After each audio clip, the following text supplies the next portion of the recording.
আসসালামু আলাইকুম প্রিয় ভিউয়ার্স, আশা রাখি ইমান এবং সুস্থতায় ভালো আছেন। আমাদের আজকের বিষয় সিরাম এবং প্লাজমা। সিরাম এবং প্লাজমার মধ্যে মূল পার্থক্যটা কি সেই বিষয় নিয়ে আমরা আজকে জানব। সিরাম মূলত আমরা পাই ক্লটেড ব্লাড থেকে। একটা রেড টিউব সম্পর্কে অবশ্যই আপনি জানেন, মানে ব্লাঙ্ক টিউব যেটার মধ্যে কোনো ক্লট অ্যাক্টিভেটর নেই। রেড টিউব থেকে আমরা যে উপরে লিকুইড পার্টটা পাবো সেটাই মূলত সিরাম। অর্থাৎ ব্লাডটা আমরা আগে একটা টিউবের মধ্যে নিব, রেড টিউবের মধ্যে অথবা গ্লাস টিউবের মধ্যে নিব, নেওয়ার পর ব্লাডটা জমাট বাঁধবে। তারপরে আমরা সেন্ট্রিফিউজ করব। সেন্ট্রিফিউজ করার পর দুইটা অংশে ভাগ হবে, নিচে অংশে সেলুলার পার্ট থাকবে, উপরে লিকুইড পার্ট, আর উপরে লিকুইড পার্টটাই সিরাম। আর অন্যদিকে আসি, রেড টিউব বাদে আমাদের ল্যাবরেটরিতে যত ধরনের টিউব আছে, সিবিসি টিউব বলেন, পিটি টিউব বলেন, সুগার টিউব বলেন, লিথিয়াম টিউব বলেন, সব ধরনের টিউবই থেকে আমরা যে উপরে লিকুইড পার্টটা পাবো সেটা মূলত প্লাজমা। অর্থাৎ প্লাজমাটা আমরা পাবো অ্যান্টিকোয়াগুলেন্ট মিশ্রিত ব্লাডের লিকুইড পার্টটাই। অর্থাৎ টিউবের মধ্যে আগে থেকে আমাদের ডাই অথবা লিকুইড অবস্থায় অ্যান্টিকোয়াগুলেন্ট মিক্স করা থাকে এবং একটা নির্দিষ্ট দাগ পর্যন্ত ব্লাড নিতে হয়। আপনি টিউব দেখলে বুঝতে পারবেন এখানে একাধিক কালো দাগ থাকে, ওই দাগ পর্যন্ত আপনাদের ব্লাড নিতে হবে। ব্লাডটা নেওয়ার পর মিক্স করতে হবে।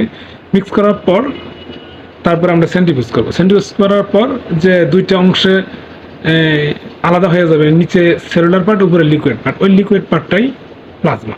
অর্থাৎ আমরা বুঝতে পারতেছি যে ক্লটেড ব্লাড থেকে আমরা যে লিকুইড পার্টটা পাই উপরের অংশ সেটা সিরাম, আর অ্যান্টিকোয়াগুলেন্ট মিশ্রিত ব্লাড সেন্ট্রিফিউজ করে আমরা উপরের যে লিকুইড পার্টটা পাই সেটা হচ্ছে মূলত প্লাজমা।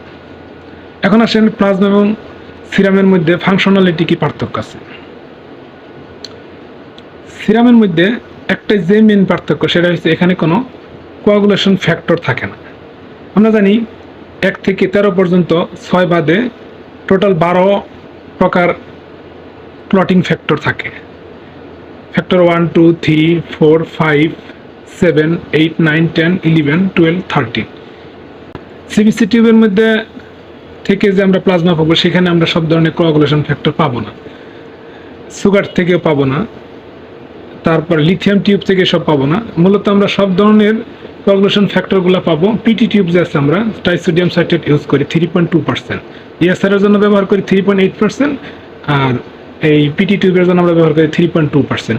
এখান থেকে যে প্লাজমাটা পাবো এখানের মধ্যে আমাদের সব ধরনের কোয়াগুলেশন ফ্যাক্টর থাকবে। তো বন্ধুরা অবশ্যই বুঝতে পারছেন সিরাম এবং প্লাজমা মূলত পার্থক্যটা কি।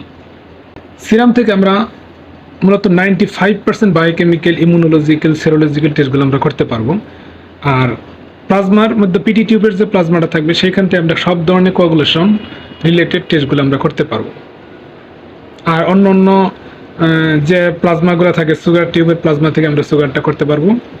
আর সিবিসি টিউব মূলত হোল ব্লাড হিসাবে ব্যবহার করা হয়। এখানে সিবিসি রিলেটেড যত প্লেটেলেট কাউন্ট, ইসোনোফিল কাউন্ট, তারপরে HbA1c,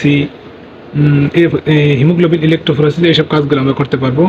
আর হেপারিন টিউব থেকে এখানে প্লাজমা দেওয়া অনেক ধরনের বায়োকেমিক্যাল টেস্টই করা যায়। টিবি গোল্ড করতে পারবো, ক্যারিওটাইপিন করতে পারবো। আশা রাখি আজকের সিরাম এবং প্লাজমা সম্পর্কে আপনাদের ধারণাটা ক্লিয়ার হয়েছে। তো আজ এই পর্যন্তই, কথা হবে অন্য কোনো ভিডিওতে অন্য কোনো টপিক নিয়ে। সে পর্যন্ত ভালো থাকুন, সুস্থ থাকুন। আল্লাহ হাফেজ।